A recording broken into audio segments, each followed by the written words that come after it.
Dr. Rena to join me.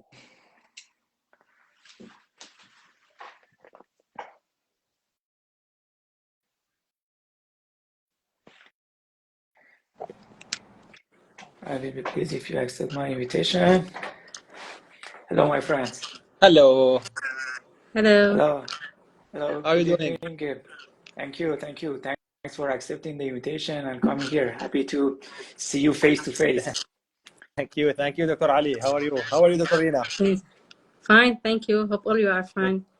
We are all good, despite Okay. Do you what's happening. hear me clearly? Do you have my video? Everything is okay? Yes, Yeah, all good from my side. So me everything is too. good. Very good. Very good. Happy to have you here. Okay, if you let me, I will start with Dr. Atta. Please introduce yourself a bit to the participants. I hope everything is going well with you. Please start, and then we will go to Dr. Reina. All right. Nasser Al-Ata. I am a specialist dentist. Currently, I'm Syrian, and I was born and lived all my life in Dubai, in UAE. I am practicing currently in UAE, as I mentioned, in Dubai and in a clinical practice and in educational center. I am the head of the department of a global education enrolled with the internship program. As we are having a partnership with Dubai Health Authority, we are having internship or intern students every year of 5 to 6 intern dentists. I am the head of the department over there. My practice is specialized only or limited only to endo. I only do endo. Sometimes I go into discussions with other people like simple class ones, composite. I told them no, only endo TN, and I refer. So that's Very good, thank you. a quick, yeah, a Good. quick brief. Very Yeah. good. Okay, I had another voice during the show because I think one of you have two sources of video. Please mute one of the sources that you have because I hear my voice twice. Let me check it again. I have one source only. I'm opening only one mobile, so I don't know. Karina from your side. And me only the Insta from my phone. Okay, let me lower the volume. And me too also. Okay. Yes. Just a bit. Let's try if the. But I think the problem is for the Dr. Atta's side because I hear just your voice twice, and I don't know why. So From my side. It's Yeah. Okay, it's now better. I think it's now better. Good. Good. Okay, Dr. Reina, please go on and introduce us about yourself, and then we will start the show. okay. Hello, everybody. Again, thank you so much for the invitation. Really, it's an honor to be with all of you. All of you are great endodontists. Everyone has a special thing in his career, and this is very interesting. When all minds gather together, it gives a better idea, and it gives more knowledge when we hear each other, even in the same specialty. So for me, I'm an endodontist specialist based in Saudi Arabia, Riyadh. I've been in Riyadh since 2017. I was purchasing my master's degree. I did my thesis in King Saud University in research. The research part was here in King Saud University. And then after graduation, I started to practice endodontics here in Riyadh. Till now, I'm still interested in research. If any of you, I want to open this topic also. If anyone is interested in research, I think really it's important because nowadays, many lectures, everything we're hearing is I'm not hearing based on articles, I'm just hearing ideas. And that's what's missing. It's just like we stopped the research in a point, like in 2020 or in a point, and I'm not hearing what the update, what the research, the article, because now everything is innovating and everything may change the things we know, what we studied in university. And so I'm practicing also limited only to endo, as Dr. Rata said, and I really agree on this thing, because when you focus on a specific topic, you get to know more knowledge about it, and maybe less mistake will happen, and better results will be done. That's Exactly. a brief of me. Yeah. Thank you. Thanks for your great and comprehensive explanation about yourself. If you agree, I will just start this session. As you know, this session is about the vital pulp therapy and regenerative endodontic as the two parallel paths that we have and we can order to treat our patients in our daily practice. As you said, I hope this session will be a beginning for our cooperation in the future in the terms of research, in the terms of actually holding such webinars and so on. Okay, for starting the webinar, I will introduce and talk about a bit about the regenerative endodontic procedure and vital pulp therapy. We usually do a regenerative endodontic procedure for the immature teeth that do not have developed root. If we have a tooth with open apex and undeveloped root actually formation, we choose regenerative endodontic procedure to treat such teeth to see if the tooth follow and continues its development. And also for the vital pulp therapy, we usually do such treatment for the teeth that have, for example, irreversible or reversible pulpitis, and we want to preserve the vitality of the root canal system as much as possible. We have different types of vital pulp therapy. It begins from the indirect pulp cap to direct pulp cap, DPC, shallow pulpotomy, CVEC, full pulpotomy, and also some kind of different types of classification that we have in the literature and different articles.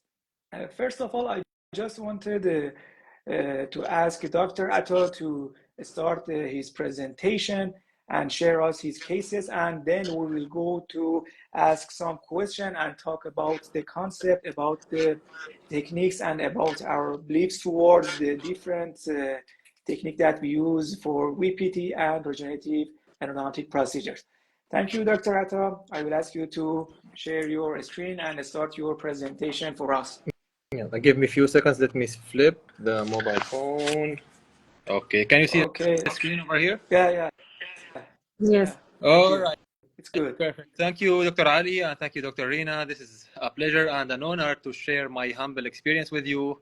Today, I believe as it is going to be a very fruitful session. Hopefully, at the end of the session, everyone, as you know, and as the previous shows are on YouTube, I believe, Dr. Ali. So it's recorded and it's there and it's going to be there for everyone.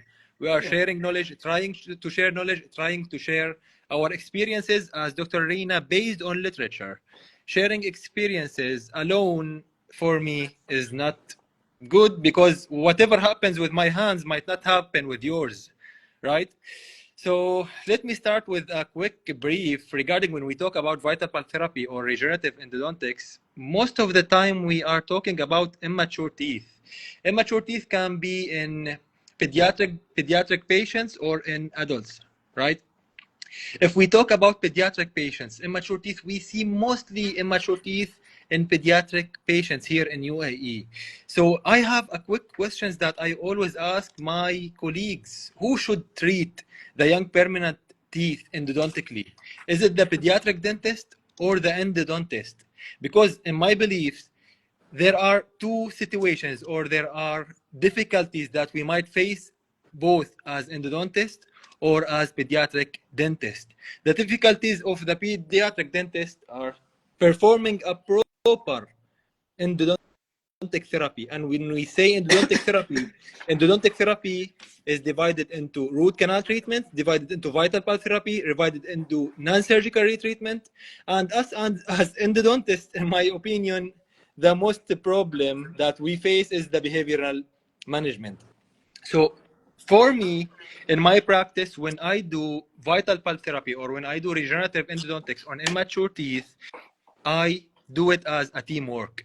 I let my pediatric dentist do the whole behavioral management and I go and work on that certain tooth because, again, unless you are an endodontist with a very high temper, you take your time with the children, and with children is very difficult to deal with them. That's why teamwork in such cases is the best, so the patient can have the best equality. Now, the treatment options in such cases can be divided according to the vitality. Vital teeth can have reversible or irreversible, basics quickly. Non-vital teeth, either pulp necrosis or previously endodontically treated teeth. Now, for the non-vital cases, we have certain options according to the literature. We have calcium, the old school calcium hydroxide apexification with multiple application all over. Depends on the patient, or depends on the time or the healing opportunity or of the immune system of the patient. Or we can be as fast as possible and do apexification with MTA plug, the new approach, or pulp regeneration, or sometimes extraction is an option. For endodontists, it's not an option, but sometimes if the patient is not cooperative or not willing to save his teeth, unfortunately, we have to follow his demands. I'll start with this case. This is a case of 11 years old girl. The chief complaint is that I don't like the appearance of my front upper tooth, and I have slight pain when biting. I diagnosed the tooth with previously endodontically treated tooth with symptomatic apical periodontitis, and this was the appearance of the tooth. Yani, when I looked at it, I was like, this is an endomy. This is not an endo-treated tooth, because the appearance of the lateral condensation over there was miserable to me. So I decided to study the case and discuss it with the mother, and I asked myself, what options do I have? Calcium hydroxide apexification is not an option here because the patient chief complaint is about the aesthetic, and if we go for calcium hydroxide apexification, it's going to take around 6 months to 1 year until the apex, or until a calcific barrier happens, so we can close the tooth here. However, if you can see with me over here, the roots, this is the case, the roots here are quite thin, and the apex is very opened. And here, I wanted to have a try with the pulp regeneration. However, it's a retreatment case, but I wanted to take an advantage with the young age of the patient, the stem cells, the fresh stem cells that are there. Even though if we have a periapical lesion over here, we can still have some stem cells that might help me in the regenerative endodontics. So I discussed the case with the mother, and I told her I will try this option. However, no promises, but I believe that it's going to work. And in this, I wanted to go very quickly. Pulp regeneration happens in pulp necrosis, or pulp regeneration can be treated in pulp necrosis, immature permanent teeth, open apices, and thin root. As Dr. Ali said, according to the literature, pulp regeneration is a procedure designed to replace damaged structure, including dentine, the root structure, as well as the cells. And we will talk about the cells or the sensibility testing later on in the presentation. Quickly regarding the visits, in the first visit, canal disinfection with irrigants 1 to 3% sodium hypochlorite according to different studies. Some studies have mentioned the chlorhexidine, however, not very advisable. Intracanal medication with either calcium hydroxide or low concentration antibiotics. In the second visits, we introduce the undifferentiated stem cells to be differentiated inside the canal later on with the follow-ups, and we apply a bioactive material, whether MTA or any MTA-based material, whether biodentine or the newly generated bioceramic putty. Here again, I'm relying on my stem cells. I believe that this might be the most important slide of my today's presentation, because we underestimate the stem cells of our body. Nowadays, in medicine generally, not only in dentistry, stem cells have been used a lot in a lot of therapies. And we do underestimate these therapies, or we do underestimate their ability to regenerate cells or regenerate the structures, whether it's dentine, cementum, we never know. Now, studies nowadays in regenerative endodontics have said that it might be dentine, it might be cementum, or dentine-like or cementum-like structures. So stem cells do their job to a certain limit. And we have a lot of stem cells. They are all mentioned here in the slide. Now, the clinical outcomes of regenerative endodontics, we have three outcomes: primary, secondary, and tertiary, according to the International Endodontic Journal or the European Society of Endodontics. A primary goal is the elimination of symptoms and the evidence of bony healing. The secondary goal is a desirable goal, which is increased the root thickness, whether in width or in length. And the tertiary goal, which is a magical goal, if it happened, response to vitality or sensibility test. This is a case report. Now, if you tell me how did you base your study or your case on literature, I'll tell you this is a case report that was done by Prof. Gianluca Gambarini, the head of the European Society of Endodontics. He did it with a team in Turkey in 2020 in a regenerative case, a retreatment case using regenerative endodontics on a 25 years old female. This study on a female, on a mature tooth, on a closed apex with a periapical lesion. And after 3 years of follow-up, they managed to have the apex closed again. And according to the case report, they managed to have sensibility test or positive sensitivity test again after 3 years, according to this case report. So I said, they did it, I might do it if I followed the right protocols.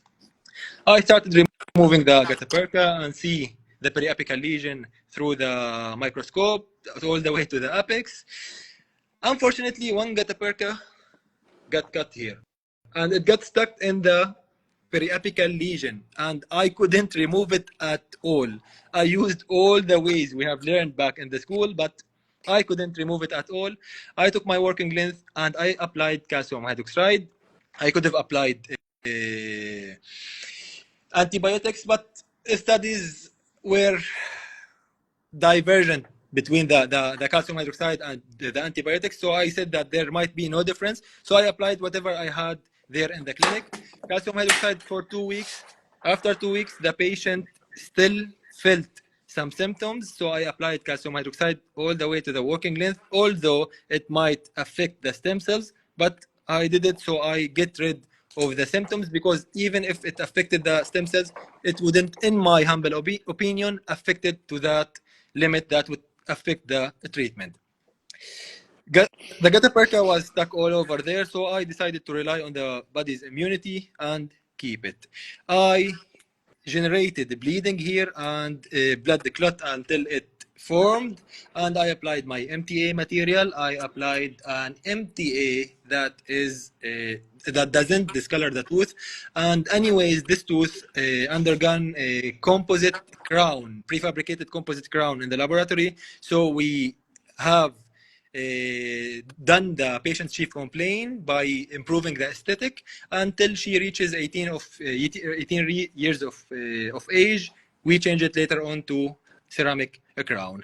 This was as the day of operation, as I call it. This is the periapical lesion with the gutta perca. The MTA went a little bit downwards, but it was fine for me. This was before, and this is after 15-month follow-up. Now, if I can compare both of them to the goals that we look for it in our study, if we look to the walls here and here, I can see, first of all, before the walls, let's look at the periapical lesion. Let's look at the healing, despite that the gutta perca was still there.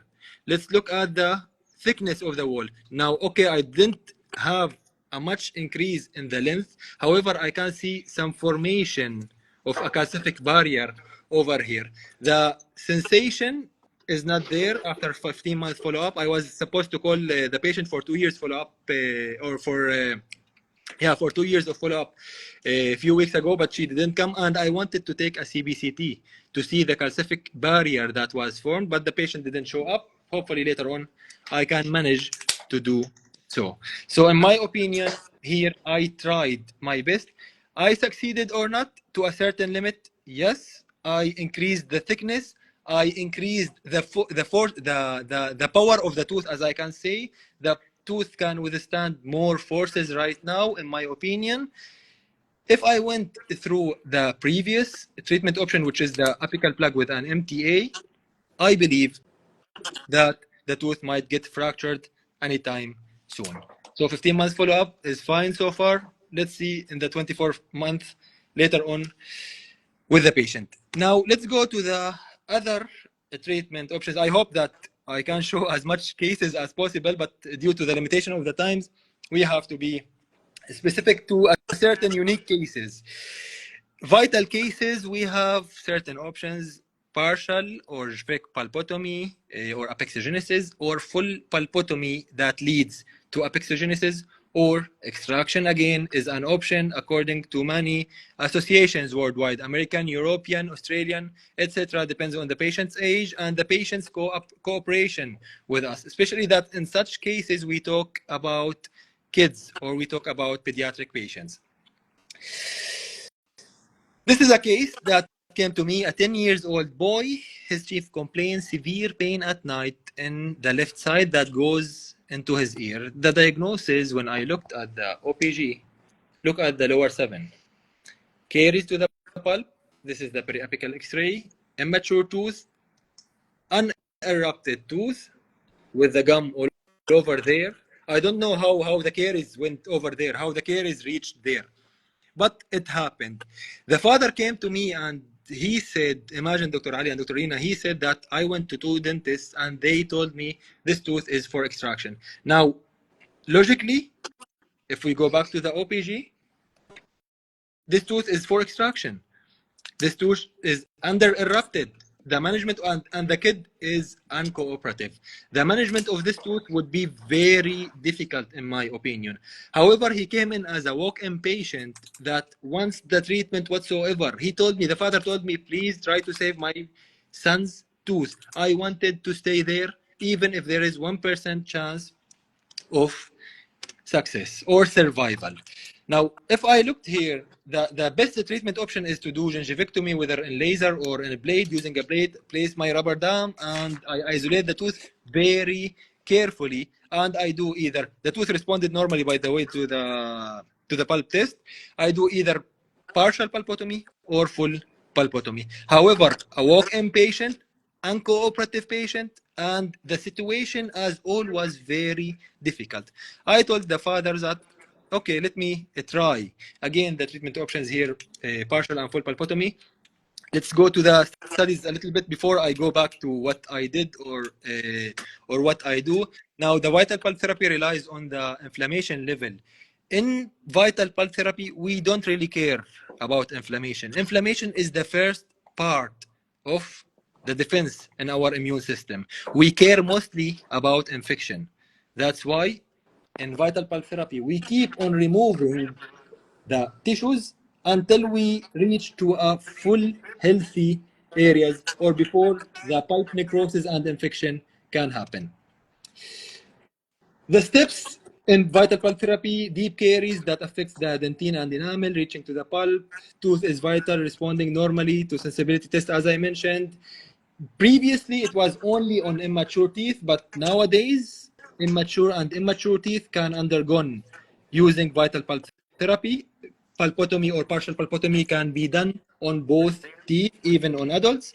Removal of 2 to 3 millimeter of inflamed coronal pulp tissue. If bleeding didn't stop within 4 to 10 minutes, we move or more apically remove more infected tissue until the bleeding stops and until we have a sound, intact pulp tissue that we should see under our microscopes.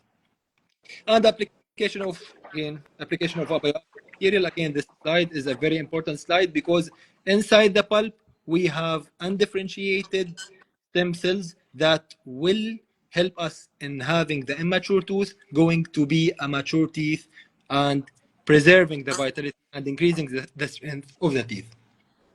In this tooth, let me tell you what I did.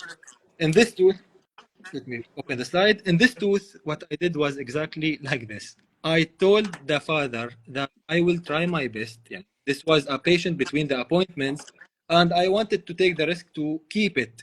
Unfortunately, I couldn't do gingivectomy because the patient is very uncooperative. He wouldn't let me touch the tooth at all. I gave my block. We held the patient's hand with the help of my assistant. And I told my assistant, please give me MTA. She told me, doctor, we are out of MTA. So I told her, okay, give me the bioceramic sealer that we have. Bioceramic sealer is a part of MTA, and bioceramic sealers have the same properties of MTA, and they are nanoparticles. So I controlled the bleeding till this area, and fortunately, I was lucky enough to control it, and I injected bioceramic sealer. Now, I'm not encouraging dentists to do this. However, here in this situation, I was trying to do my best. After 3 months, of course, the symptoms were gone because we released the pressure from inside the pulp chamber. And you can see here, we are not having calcification yet. However, we are having the sealer spreading inside the tooth because I use a bioceramic sealer here. I didn't use the thick MTA material. Let's see after 9 months. And the tooth is erupting. This is before, and this is after 9 months. And this is before, and this is after 15 months. If we believe again in the abilities of our stem cells, we would see such a magical results. Now, I'm not a magician. Okay, my name is Aladdin, but I'm not a magician. I try my best. I have the material, I have the background, the knowledge, the reading that we do, and we try. Again, the patient here was desperate. The patient's father was desperate. He told me, please try to save my son's tooth. And I tried. Unfortunately, the tooth is there, growing, and till now responding to the vitality test. The tooth is still vital. So take home for me, try to relate. Again, this is I'll put Dr. Rina as a as a reference. Try to relate your daily practice to guidelines and papers in the literature. Treat every patient as he or she is one of your family. And let's go back to the question. I'm not sure if it's clear or not. Are regenerative endodontics and vital pulp therapy two parallel paths? My opinion, yes, they both aim to increase the strength of the tooth. One of is the vitality. The other one, which is the regenerative endodontics, aims to try to regain the vitality. However, it happens or not, it depends on God's, and it depends on the patient. This was briefly as quick as possible, so we don't lengthy presentation. Thank you very much. Yeah, I love kids a lot, and you can see the face of. Thank you, doctor. Very interesting, informative, and amazing lecture. You are a very good lecturer, and I really enjoyed your presentation. Thank you very much, Dr. Ali. Thank you. Really, it's really nice. And what's important is to preserve the teeth, and that's what you did. Exactly. We can do so many cases that fail, and we don't preserve the tooth. And what you did is you preserved them, and that's what's important. Yes, exactly. I was trying my best, as I told you. Yani, in such cases, the situations are really difficult, and the patients should understand that we are trying to treat the failure at the end. Exactly. Yeah. Very good. Thank you. Okay, I have many questions about your presentation, but I prefer Dr. Reina first start her presentation, and then I will ask my question, and then we will have enough time for the discussion about the different concepts.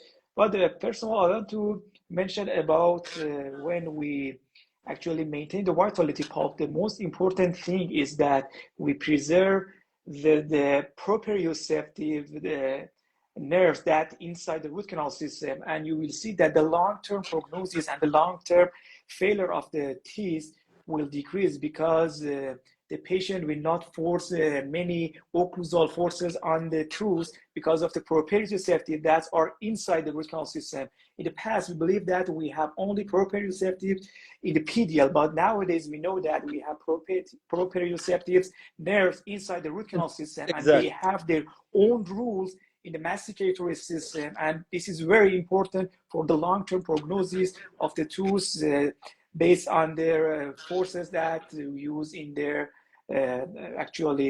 in our daily. Thank you for your informative presentation. Okay, I will ask Dr. Reino if you have any comments, please go on or start your presentation. We are all ears to you. Okay, thank you. As I said, I'll leave the questions till the end.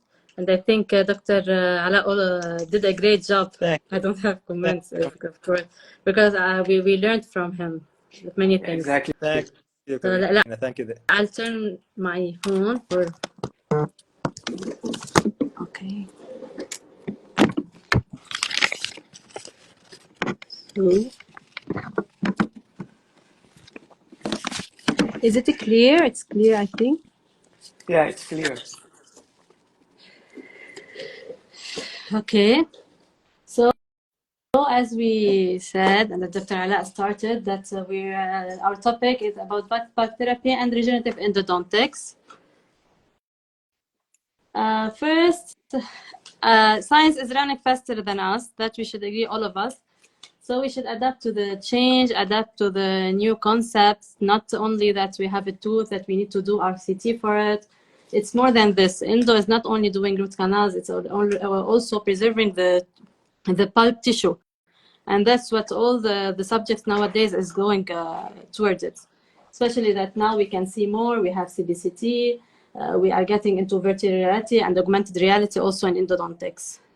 But the question is, are we ready for it? Are we updated enough? As I told you, the literature review is, we need to be more updated in it. Do we fear from change that usually we do RCT and it succeeds? Are we ready to try new things like Dr. Ala did? He tried like new things and it succeeded with it. So I think we should give a chance, especially in this topic. As he said, that the regeneration of pulp is to regenerate the healthy pulp tissue from the tooth itself, to rely on this. But it's we have to know that pulp exposure in a young age especially, it's either from trauma and either done because of caries.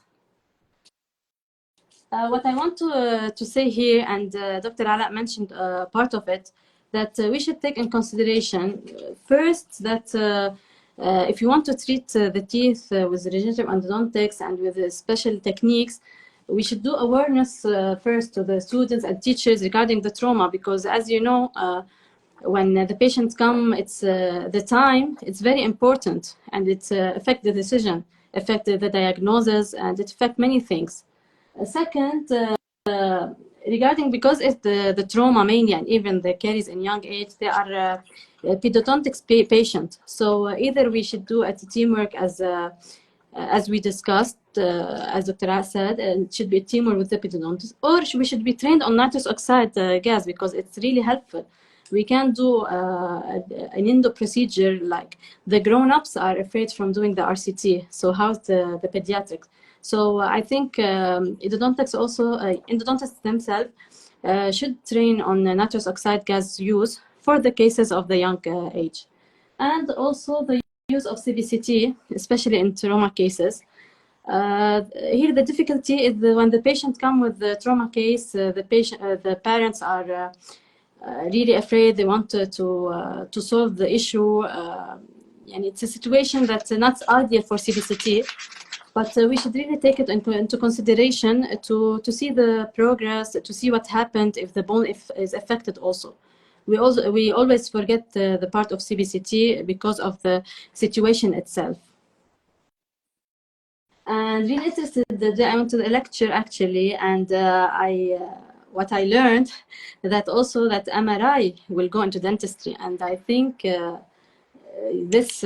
The MRI going into the dentist, especially in endodontics, will change the whole game, because the MRI will show us if the tooth is vital, is non-vital, and that's what matters in trauma, because when the patient comes to diagnosis, the tooth is in shock. So we don't know if it's necrotic, if non-necrotic, and if the patient came after.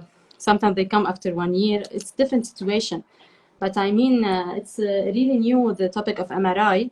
And I think it will be very important. And we need to make more studies, because it will help us in these cases and in the vital pulp therapy.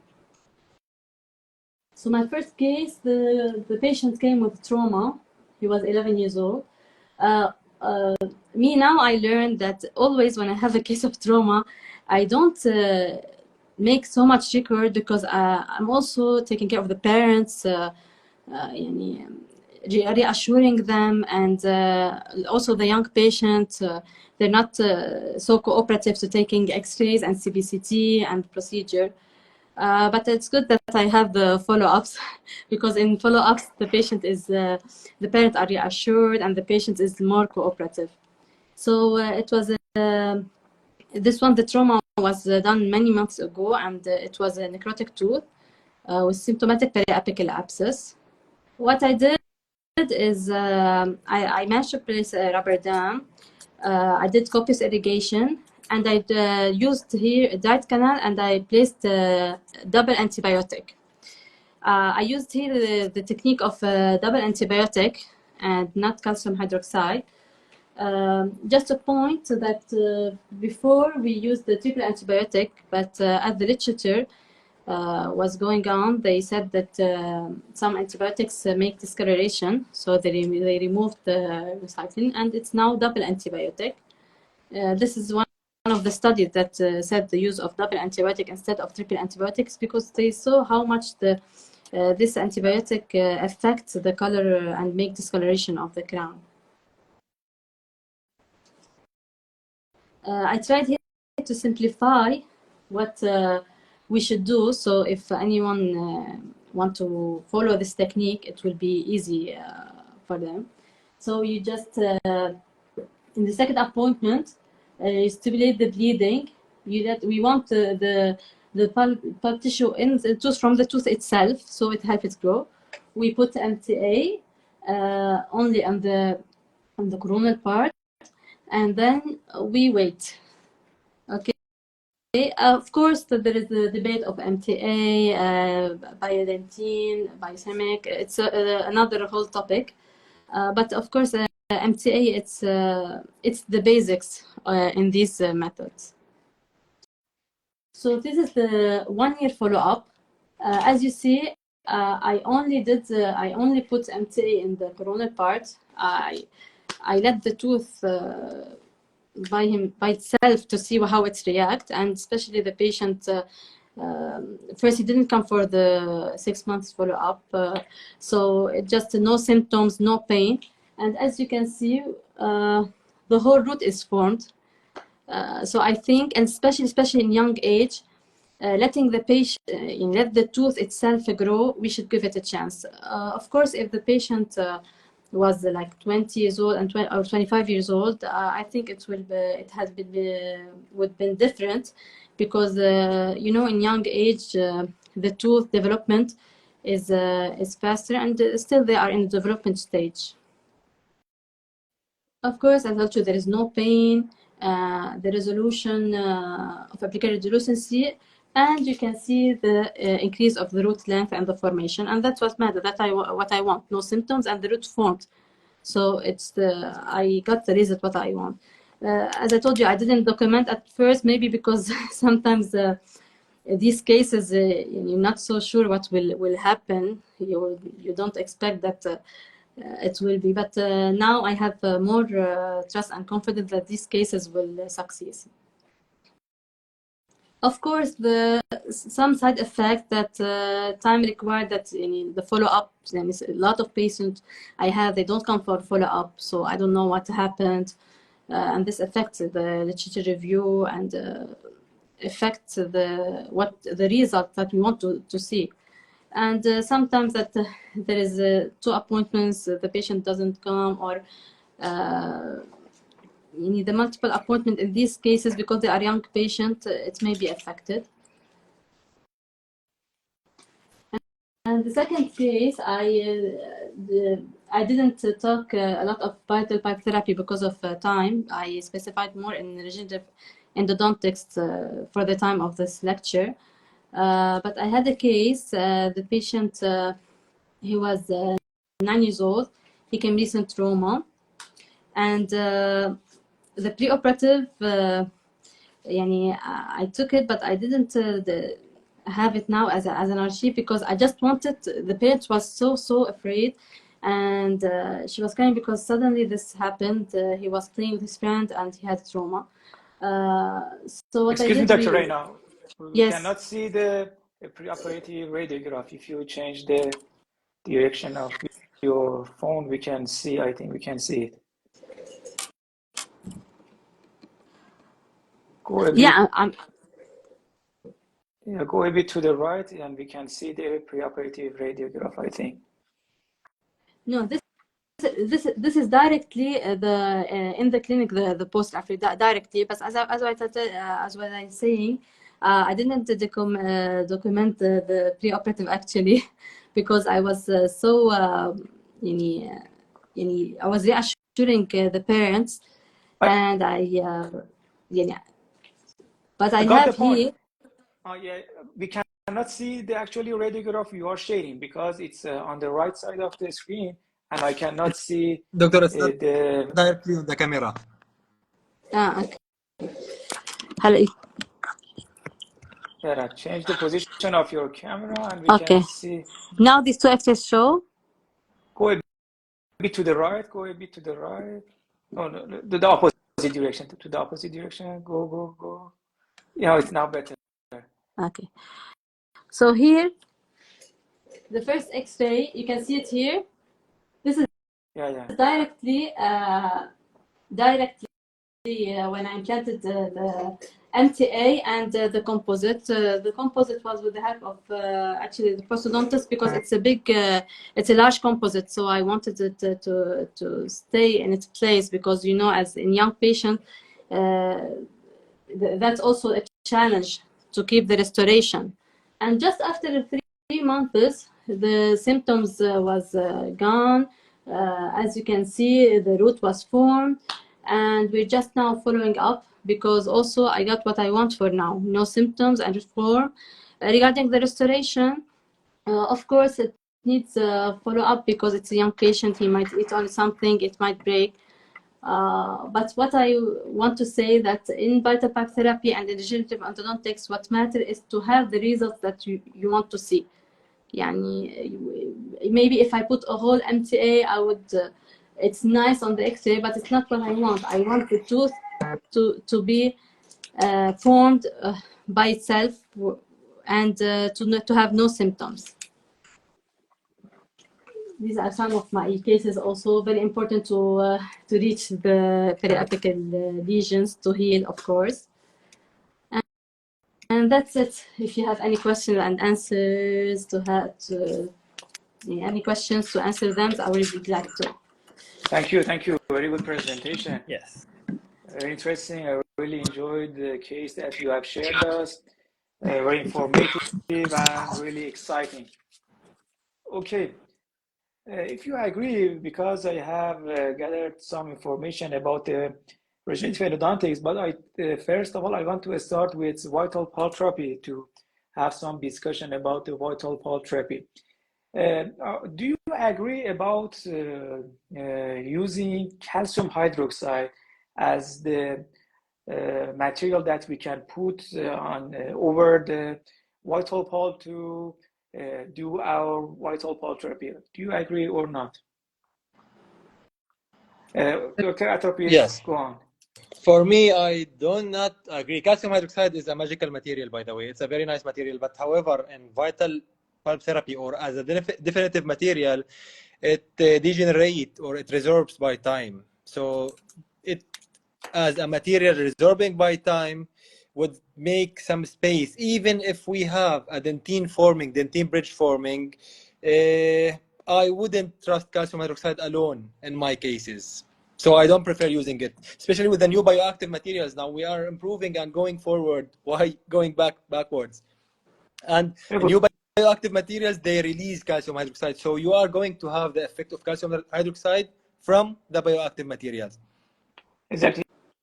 As you know, we have tunnel defect when we have dentin bridge formation or the vital pulp when we use calcium hydroxide. Well, we don't have those tunnel defects if we use new bioceramic materials like MTA or MTA-like materials.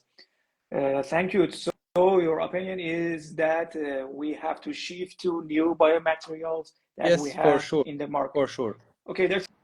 Rena, what is your opinion about using calcium hydroxide in the vital pulp therapy? Me also, I agree with Dr. Ata, because nowadays the materials are changing, and although they are new materials, there are a lot of literature and a lot of success cases from all over endodontists and all over the world. So for me, I risk it with the new materials because they are making very successful cases.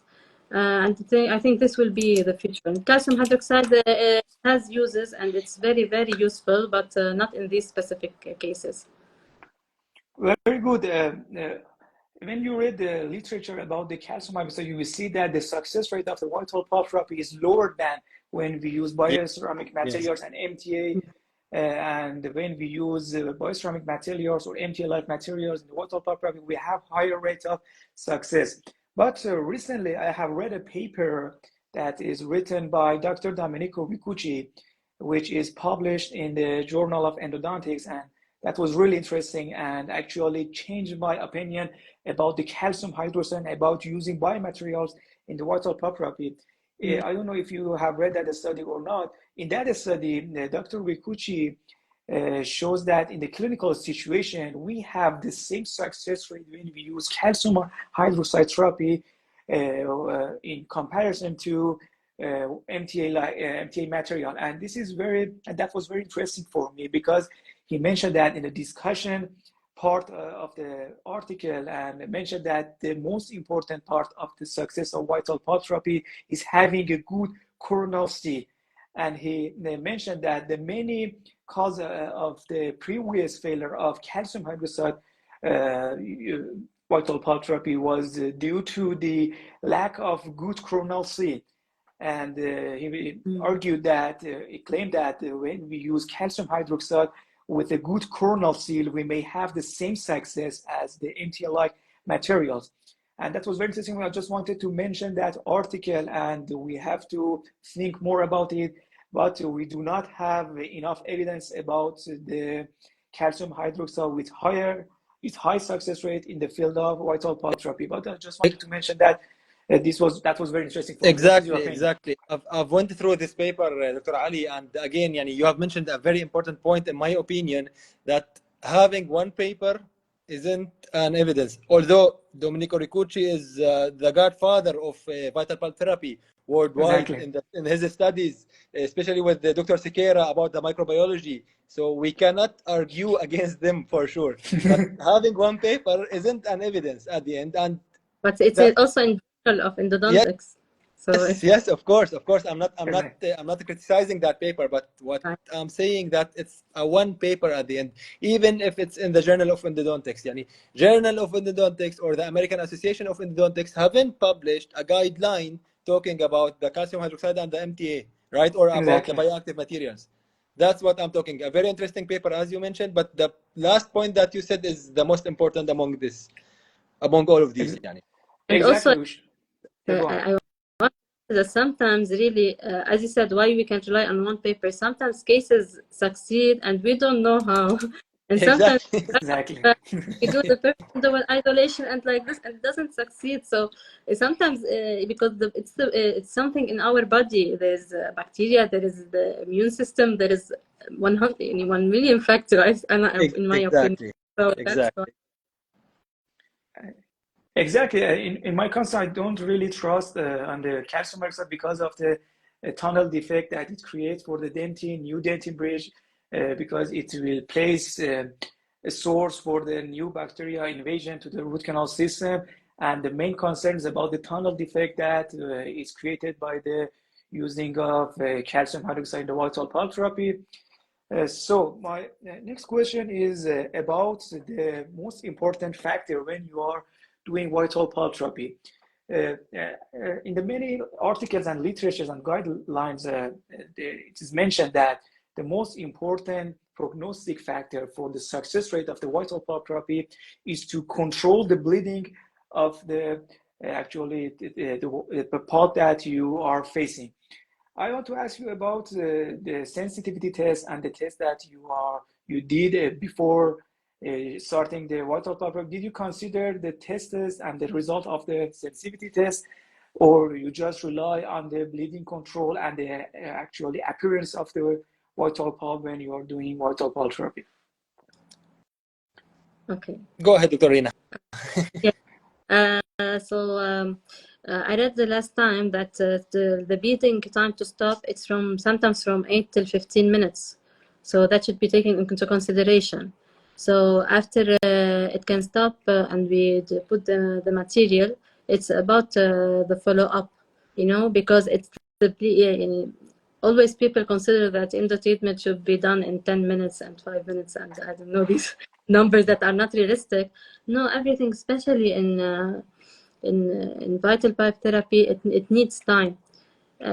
So the most for me, it's the hard thing is because they are pediatrics, so it needs time and cooperation. So the time of bleeding, as I told you, as I read, is from 8 to 15 minutes. So sometimes I give it the time needed, and I apply the material and follow up. Of course, the follow up is the most important things in these cases. Very good. Thank you. What did For you me, yeah. for me, Dr. Ali, I don't rely much on sensibility test or vitality test for one reason, that one patient might differ from the other. Yani this patient has a low pain threshold, the other might have a high pain threshold. This is one thing. The other thing, in histopathology or in histology, we have asymptomatic irreversible pulpitis where the patient is asymptomatic at all, and we have carious exposure. And here we have to go for pulpotomies. That's why it's more, for me, it's more reliable to rely on the bleeding rather than the vitality. One more thing, when I have attended the Pan-Arab conference 2 days ago, or 1 week ago, let's say, there was a lecture about the vital pulp therapy by Prof. Nesreen Taha, which is a very well-known prof in the field of vital pulp therapy. She said that sometimes we don't rely on the bleeding time. And in the literature, as Dr. Rina have mentioned, it might differ from 8 to 15, it might differ from 4 to 8, depends on many papers. She said that some cases can take up to 30 minutes to stop bleeding, and you rely on that and you do vital pulp therapy. So nowadays science is changing. We have to accept it, as we said, and we have to try ourselves. Yani if we go and follow the literature blindly, we would be scientists only, not clinicians, in my opinion. So we have to try, so we see ourselves how good or how bad was that paper talking about a certain case. And that's very good. As I told you, also very important that the MRI things in endo, it shocked me today. Today I heard about it really. It was really interesting talking about it. Yeah. When I learned about it, I checked the article. There is an article in 2016 talking about it. 2016. And I said to myself, well, so in MRI it will show us if the pulp is vital or no. It will be exactly. It will be, I don't know when in my opinion, Doctora, it will be good, but it will be kind of unrealistic to have it as a daily practice. It's like the pulp oximeter for testing the vitality itself. It will be very expensive. Nobody would afford it. It will be such. That's why you have one paper in 2016. Maybe in 10 years it will be like maybe. Yeah. Maybe in 10 years, I it don't may know. be possible in the near future to use such adjunctive actually devices, image modalities to see what's happening inside the root canal system. Very good. I really liked your answers, but I want to talk about an article which was published in the International Endodontic Journal. In that article, it was shown that there was a relation between the severity of the actually signs and symptoms of the patient to the success rate of the vital pulp therapy. We have a classification for the reversible pulpitis, which is mild, moderate, and severe irreversible pulpitis. We have such classification in the literature, and in that study it was shown that when we have severe irreversible pulpitis, we may have lower success rate of the vital pulp therapy in spite of having the ability to control the bleeding within 10 minutes or 15 minutes. And I think we should go for the combinations of the articles and papers we have, and maybe in the near future we may have a better insight into the what is the actually most prognostic and what are the prognostic factors of the vital pulp therapy.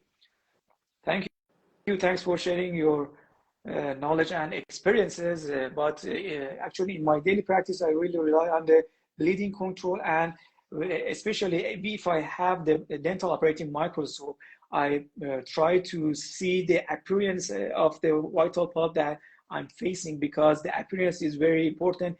If we have actually red color or dark color of the pulp tissue, we may say that it's not suitable to do the vital pulp therapy. I will go further to see a bright appearance of the vital pulp that I have inside the root canal or in the pulp chamber. Not only the color, Dr.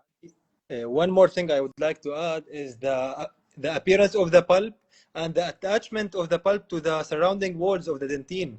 Yeah, sometimes I use my explorer to see the pulp. If it's degenerating from the walls or from the dentine, that means the pulp is shrinking and it's dying and it's going for necrotic phases. We have to remove more until we have well attached pulp tissues to the surrounding dentine.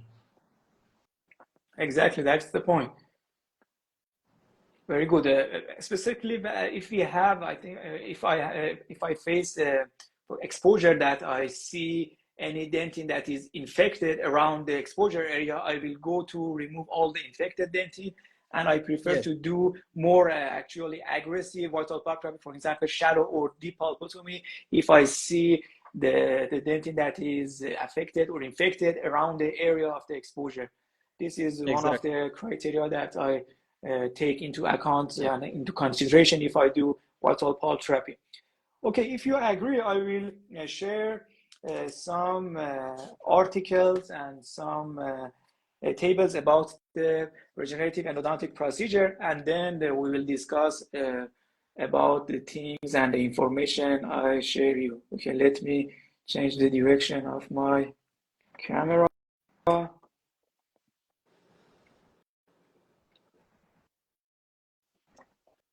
Okay.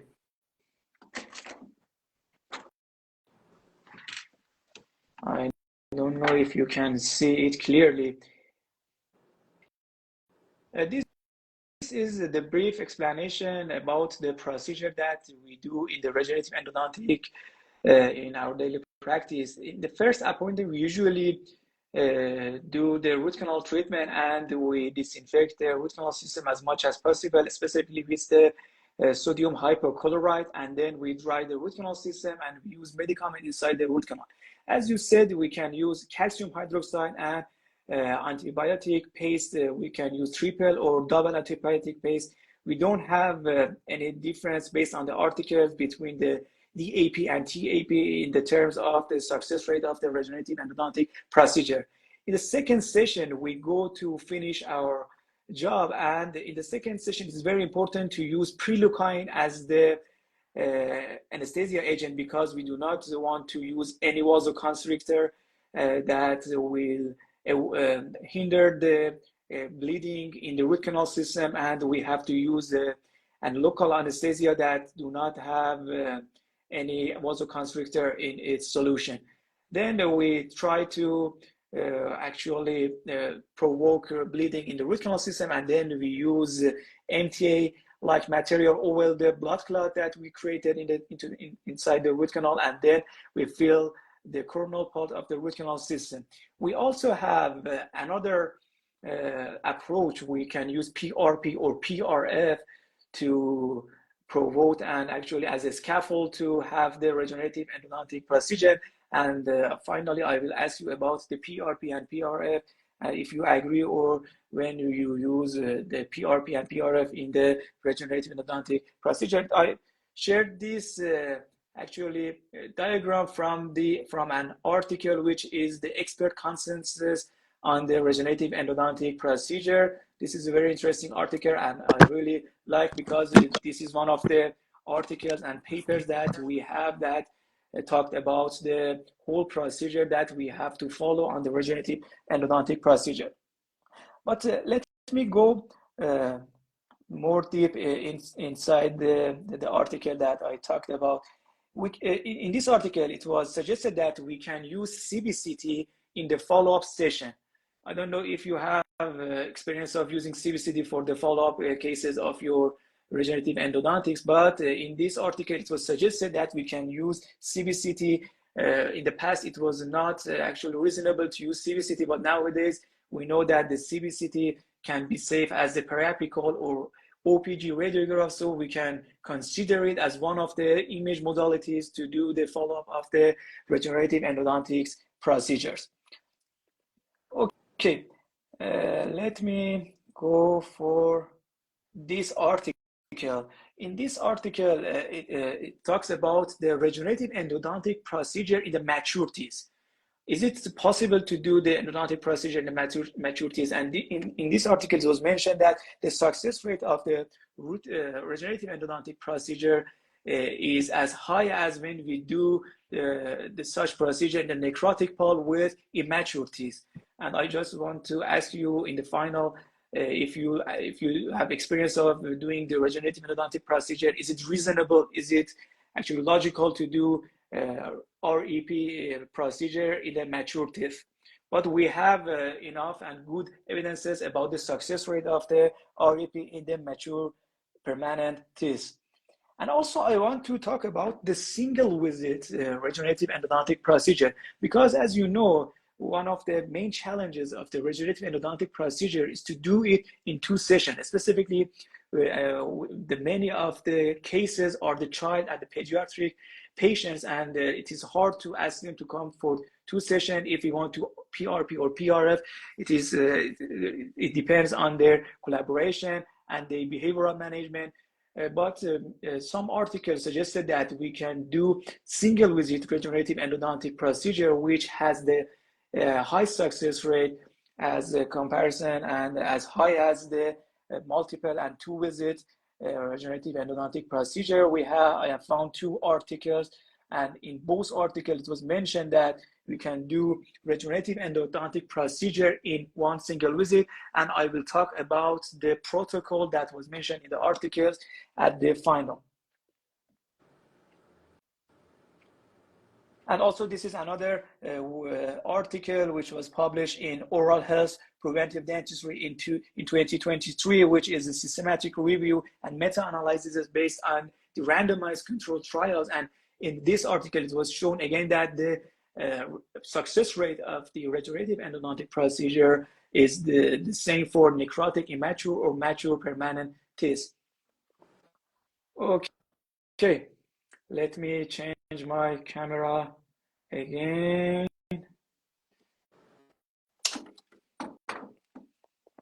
I feel will be questions now. Will be questioned now. I'm stuck. He brought all the articles that have the. Okay, let me, if I can. I don't know why I can. Okay.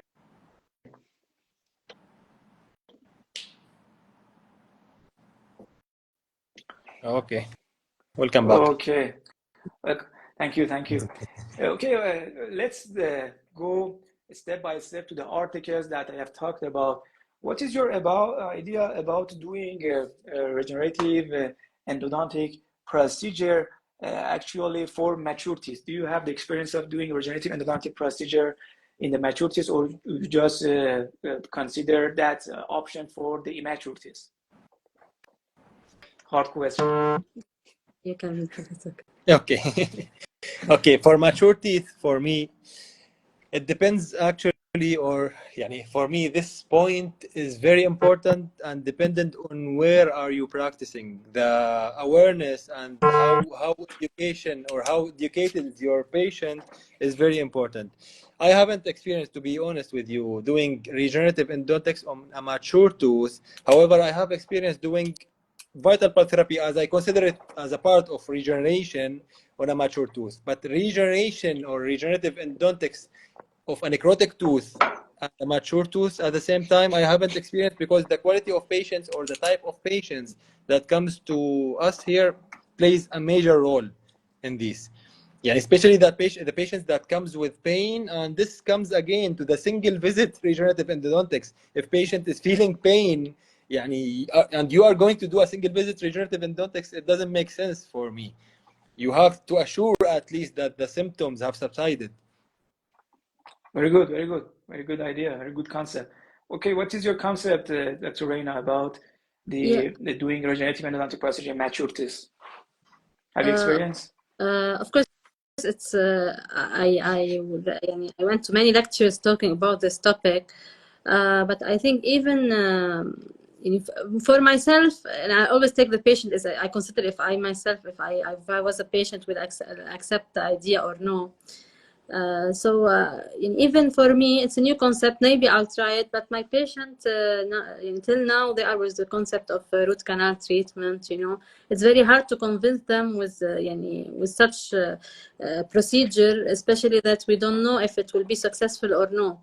And the patient, many of them wants to do the restoration after the root canal, and if it's not successful, it's a hard impact. So I think we need more studies and more literature review about it before I start using it. But willing to in the near future. But till now I didn't try it.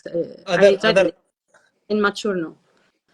Other than literature and other than studies, Dr. Rina, I believe again we need to change the whole community in the Middle East. Exactly.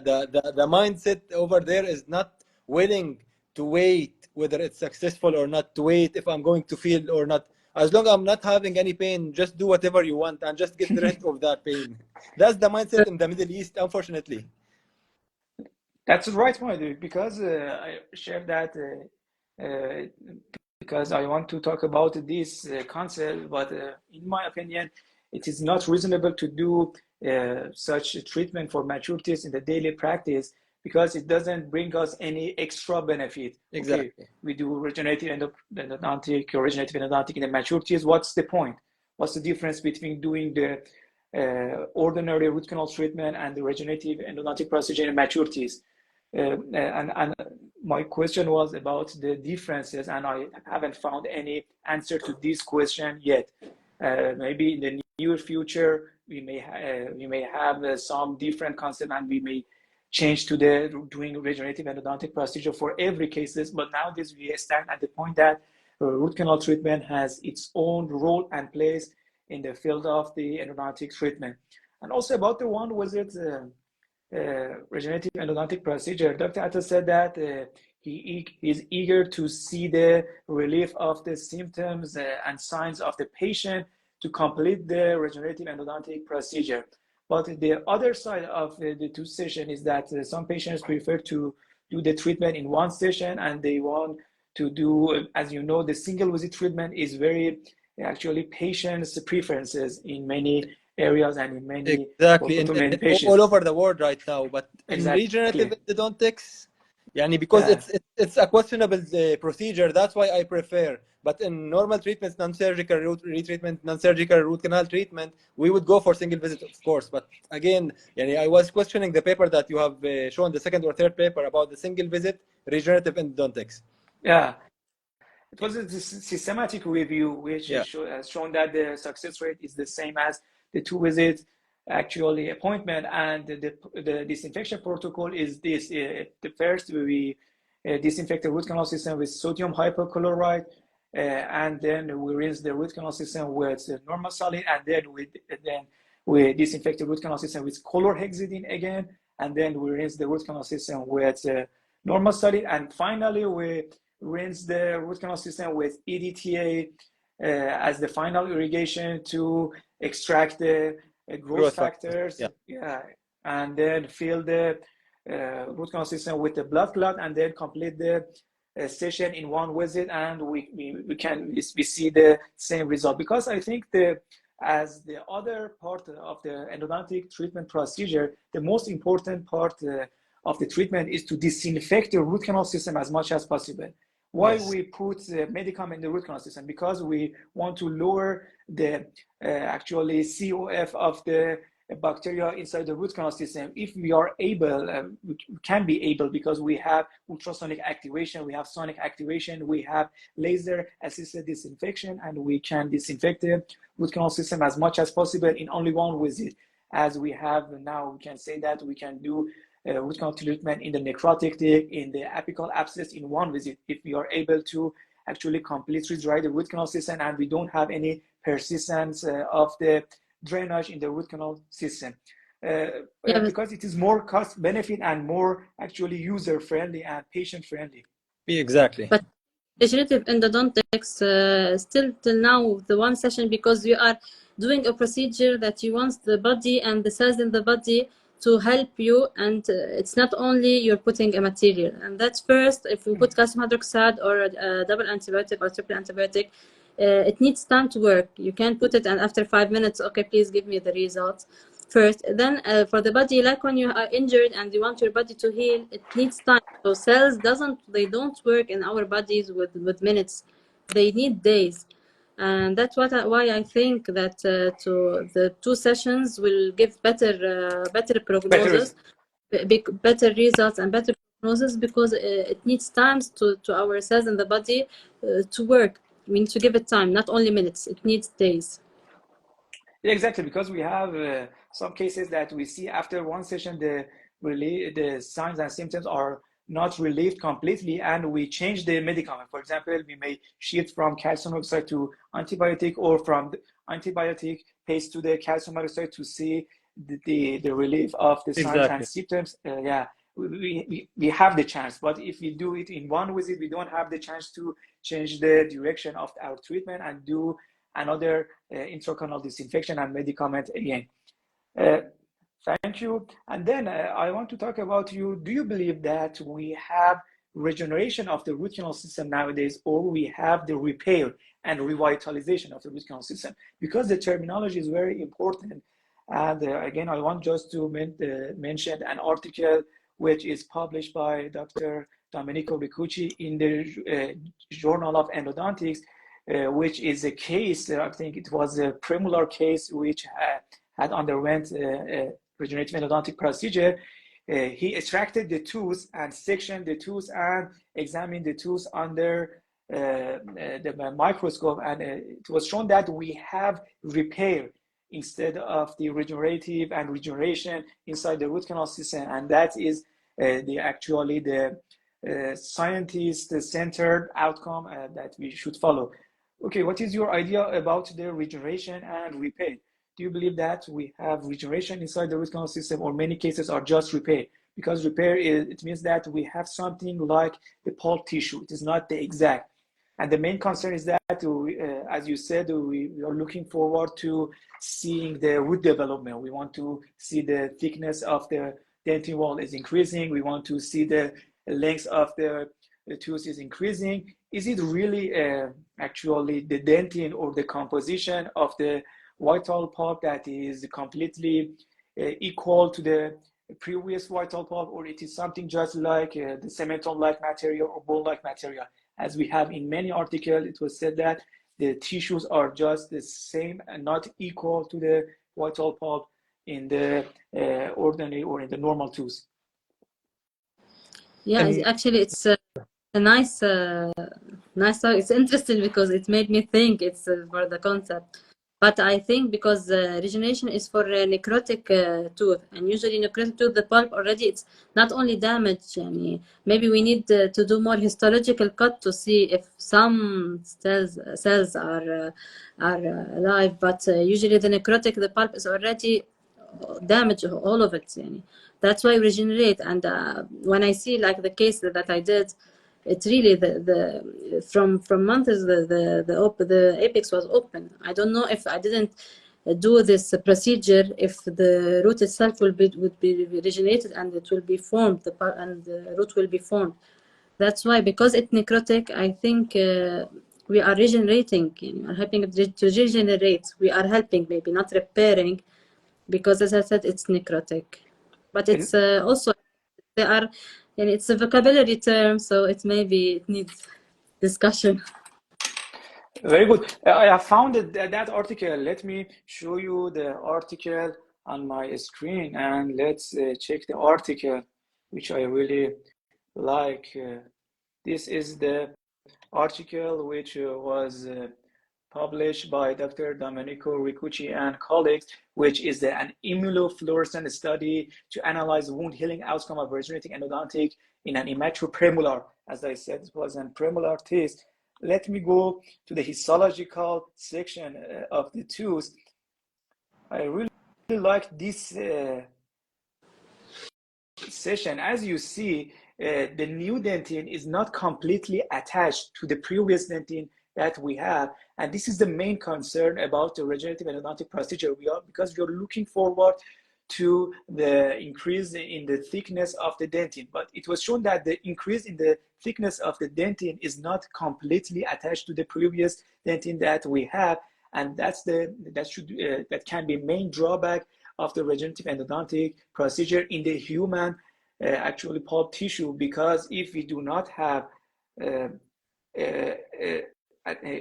attachment of the new dentine to the previous dentine with the high strength of actually bonding, we cannot say that the main goal, which is to increase the fracture resistance of the tooth, is completely accomplished and reached by the regenerative endodontic procedure. And this article brings, I think, some concern about the real insight of the regenerative endodontic procedure in the tooth.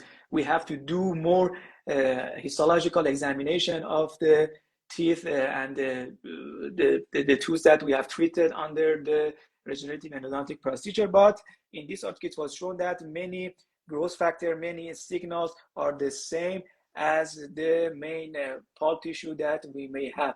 But there are some actually cementum-like or bone-like material inside the root canal system, which is not completely equal to the main vital pulp tissue that we are looking forward to seeing in the final follow-up of the tooth. I think this article is very important. As you see, we have peduncles of attachment of the new dentine to the previous dentine. It is not completely deposited to the new previous dentine as we have, for example, in the vital pulp therapy treatments. Okay, let me back to the... For me, Dr. Ali, as a clinician, once I see the thickness increasing, and as you mentioned, this paper is increasing the concern now about, is it actually a dentine or it's a dentine-like tissue? But again, exactly. we cannot control our undifferentiated stem cells. Yani we just put our bioactive material and go do the job with the bleeding and with the growth factors that we have, and they get differentiated to whatever the body responds to. That's why we cannot assure, unfortunately, we cannot assure what's going on there.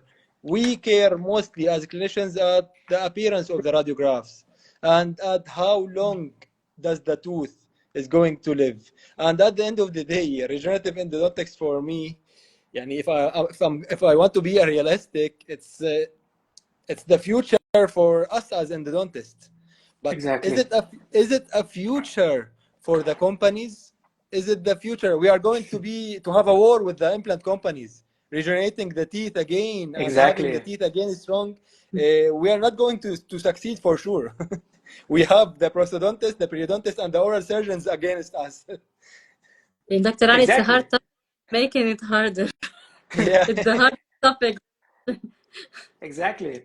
Because when we look at the future, we may see and we may face someday that we can actually regenerate a whole teeth by just putting some stem cell into the gum and gingiva, and then we will wait to a new teeth that can develop and erupt in the dentition of any patient that we have, and then this will change the diagram and the paradigm of the nowadays treatment that we have. It may eliminate completely the need for any implant treatment, because we can actually control the differentiation of any stem cell, and we can create a new tooth that we want by controlling the growth factor, controlling the cell differentiation. And this is the very interesting future that we are looking.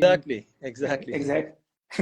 In this topic with the auto transplantation, the implantology They will hate us. Yeah, actually, endodontics in combination to periodontics can change the duration together, And and for this me, is a very interesting sub. periodontist, so I can't debate a lot. Yeah, yeah. Or We can invite an periodontist to come to our session and talk a bit about this concept. Okay, I have asked my question, and my final question is about the PRP and PRF in the regenerative endodontic procedure.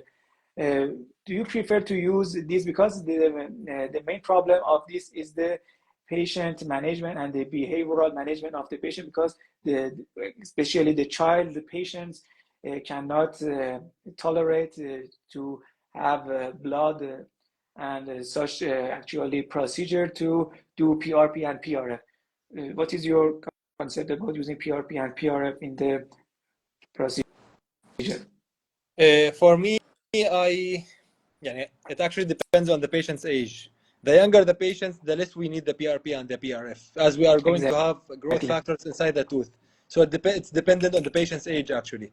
That's the only factor, in addition to the factor that you have mentioned, that the patient behavioral management. Exactly. Yeah. In my opinion, I will go for PRP and PRF if I'm not able to provoke the bleeding in the root Yes, canal system. Because if it's not possible to have a good blood clot in the root canal system, PRP and PRF are a good scaffold because they have their own cells and they have their own growth factors and will exactly. help Yes. you to increase your success rate when you have regenerative endodontic procedure. Dr. Rena, what is your idea? for me, it's this topic is very hard. There is Dr. Wajih Tari. I don't know if you know him. He did I think his PhD thesis, or he did about this topic, and he has really many successful cases, and that made me think to use it. But also, I think it needs the parents to be cooperative, the patient itself to use it, the age. So till now, I think for me, using the regeneration with the antibiotic of calcium hydroxide, it's more feasible, more applicable Yeah, in our exactly. till nowadays, till this moment. Yeah, exactly. When something is hard, for example, the main goal of any technology and change in the field of dentistry or any areas to simplify the procedure. When we do a treatment which is hard or which is challenging, it may not be acceptable by the patient or clinician. And the PRP and PRF has their own challenges because you have to take blood from the patient, and some patients may not do not accept about this kind of procedure to do just a treatment on their teeth. They say, why should I have to give blood to do only a treatment on my teeth? Well, they may not accept the procedure, and that's the main challenge in. Because we have alternative ways that are successful for now. Yeah, So we have enough successful cases with blood clot in the regenerative endodontic procedure. Very good, very interesting, very informative discussion. Sorry for asking hard question, for asking challenging question, but you were very actually completely ready for all of my question, and I was very shocked and surprised. And I hope you have we can have in the future cooperation together. As you know, the Endo Leadership is a community and is a platform that is growing every day, and its goal is to do exactly that we are doing in this session, to share the knowledges, to share the experiences, to share the different concepts in the field of endodontics, and we will be bigger and bigger in the near future, and Hopefully. we will do interesting actually, yeah, inshallah, in the Yeah. future, inshallah. Thanks for accepting our invitation. It was an honor for me and for the Endo Leadership team that we have the chance to have you here as a scientific endodontist and as esteemed clinicians that give us the chance of learning from your informative, insightful lectures. Thanks for everything. If you have any question or if you have anything you can say, and then I will finish the session. No, I just want to thank you so much for the invitation, really. I was really surprised by the articles you found. It's hard work to find these articles, really. It's not easy to find these specific articles on this topic. It made the discussion more scientific, more fun, because and more knowledgeable for, I think, all of us. Yes. We learned things, especially in this topic. As I told you, this is from the hardest topic. It's not a daily RCT or really Exactly. challenging topic. Thank you so much. It's an honor to be with you in the Leader Show, and also to discuss with the Dr. Ala. I know how he's a very great speaker and lecturer also. Yeah, exactly. We enjoy. Thank you. I would like to thank you again, also Dr. Ali and Dr. Rina. It was a pleasure and an honor for me to be here. And hopefully, as you said, we can do something in the future physically, not only on the online platforms, to have the group bigger and bigger worldwide, hopefully, inshallah. Thank you very much for this fruitful and this knowledgeable session. Thank you. Yeah, sure. You will see that what is going to be happen with the Endo Leadership in the near future, and we are counting on all of you as the actually main members of the Endo Leadership, and we will do big projects together. Just wait, and we'll see what's going to happen in the future. Okay, I want to finish this session, and I just want to ask and invite all the audiences for the next webinar that we have, which is about the art of using MTA in the field of endodontics. We have two speakers, which one of